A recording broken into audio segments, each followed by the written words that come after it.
नमस्कार दोस्तों, एक बार फिर से आपका स्वागत है। और आज हम देखेंगे Uttar Pradesh board UP board के संस्कृत का पेपर का डिस्कशन कि किस चैप्टर से किस सिलेबस से कितना क्वेश्चन आएंगे। यानी कि आपका ट्वेल्थ संस्कृत हमारे पास जो है यह अवतार का है। कहीं पे भी देखिए वह सभी में दिया है पाठ्यक्रम। तो यहाँ पे आपको 6 खंड मिलेंगे। खंड क जिसमें गद्य है, खंड ख जिसमें पद्य है, खंड ग जिसमें कि आपका नाटक है, खंड ग जिसमें नाटक है, खंड घ जिसमें कि निबंध है, और खंड अंग जिसमें अलंकार है, और खंड च जिसमें व्याकरण है। तो इस प्रकार से 6 खंड है। और खंड का गद्य वाले से आपको 20 अंक का क्वेश्चन आएगा। खंड ख पद्य वाले से भी 20 अंक का क्वेश्चन आएगा। खंड घ नाटक से 20 अंक का क्वेश्चन आएगा। खंड घ निबंध से 10 नंबर का क्वेश्चन आएगा। खंड अंग अलंकार से 3 नंबर का क्वेश्चन आएगा। और खंड च व्याकरण से आपका 27 नंबर का क्वेश्चन आएगा। पूरा 100 नंबर का क्वेश्चन है। तो यहाँ पे इसके अंतर्गत हम और भी अलग अलग बात करते हैं कि इसके अंदर आपका क्या क्या आएगा। तो जैसे खंड क से बात करते हैं, गद्य है जो 20 नंबर का।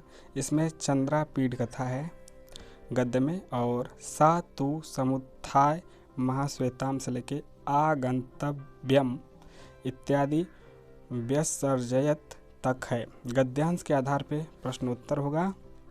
कथात्मक पात्रों का चरित्र चित्रण पूछा जाएगा आपका 10 नंबर का। तो 10 नंबर का यहाँ से क्या हो जाएगा, गद्यांश के आधार पे प्रश्नोत्तर आपका 10 नंबर का होगा। कथात्मक पात्रों का चरित्र चित्रण हिंदी में होगा।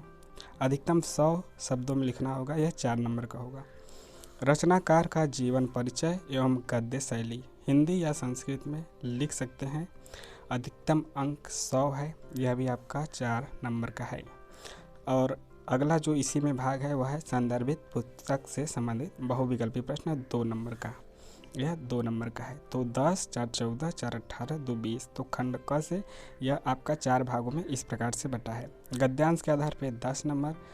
कथात्मक पात्रों का चरित्र चित्रण हिंदी में 100 शब्दों में, अधिकतम 100 शब्दों में 4 नंबर। रचनाकार का जीवन परिचय एवं गद्य शैली 4 नंबर हिंदी या संस्कृत किसी में। इसके बाद संदर्भित पुस्तक से संबंधित बहुविकल्पी प्रश्न 2 नंबर। खंड ख में पद्य है। इसमें क्या है, रघुवंशम महाकाव्य, रघुवंशम महाकाव्य। द्वितीय स्तर श्लोक संख्या 41 से लेकर 64 तक है। और इसमें क्या पूछा जाएगा, किसी श्लोक की संदर्भ सहित हिंदी में व्याख्या 7 नंबर। 2 नंबर आपके श्लोक के संदर्भ पे और 5 नंबर व्याख्या पे, तो दोनों 7 नंबर। और किसी श्लोक के संदर्भ सहित संस्कृत में व्याख्या करनी है दूसर का। पहला तो आप हिंदी में करना है, दूसर का संस्कृत में ही करना है, या नहीं केवल संस्कृत में। तो यह भी आपका 7 नंबर। 2 नंबर संदर्भ, 5 नंबर व्याख्या। कवि परिचय एवं काव्य शैली हिंदी या संस्कृत में कर सकते हैं। अधिकतम 100 अंकों में, अधिकतम 100 शब्दों में, यह 4 नंबर का है। और काव्य तथ्यों तथा भावों पर आधारित बहुविकल्पी प्रश्न 2 नंबर। तो यह भी आपका 7, 7, 14, 4, 18, 2, 20 इस प्रकार से हो गए। नाटक है, नाटक अभिज्ञान शाकुंतलम है, चतुर्थो अंक है इसमें। और इसमें क्या है, पाठगत नाटक के किसी गद्यांश या फिर पद्य की संदर्भ सहित हिंदी में व्याख्या करनी है। 7 नंबर 2+5। 2 नंबर आपके गद्य संदर्भ के लिए और 5 नंबर व्याख्या के लिए। अगला है पाठक नाटक के अंशों से सूक्ति परक पंक्ति की संदर्भ सहित व्याख्या।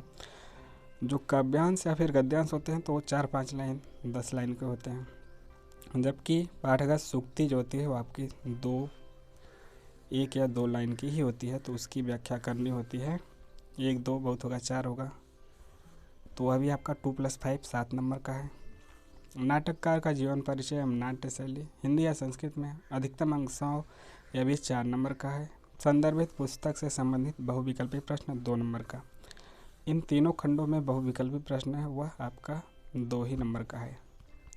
2 यानी क्वेश्चन उसमें पूछे जाएंगे। तीनों खंडों क ख ग में मिला के आपका 6 बहुविकल्पी प्रश्न है।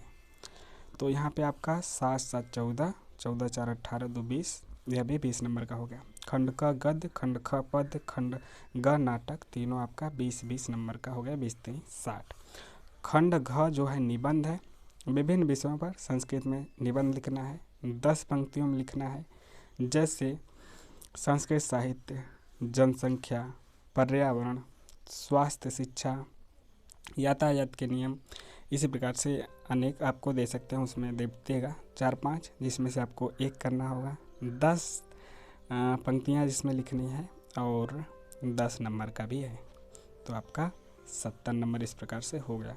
यानी 70 नंबर आपका इस प्रकार से पूछा जाएगा। और 30 नंबर व्याकरण से, व्याकरण में भी बांट दिया है बिल्कुल। खंड अंगा में केवल अलंकार है, 3 नंबर का है, और उसमें भी अलंकार की सामान्य परिभाषा लिखना है हिंदी या फिर संस्कृत में, या फिर उदाहरण संस्कृत में देना है। और इसमें भी उपमा और रूपक ही अलंकार है, उपमा और रूपक अलंकार।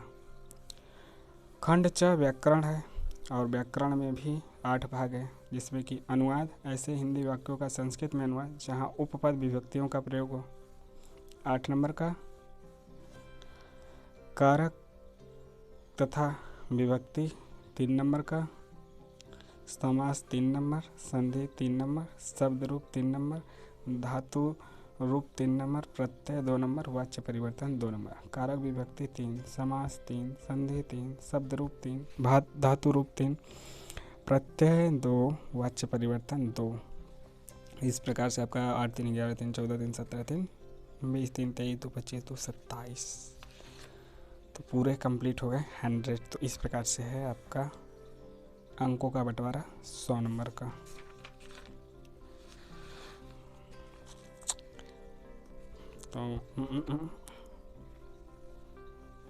तो इतना ही, चलिए नेक्स्ट वीडियो में मिलते हैं।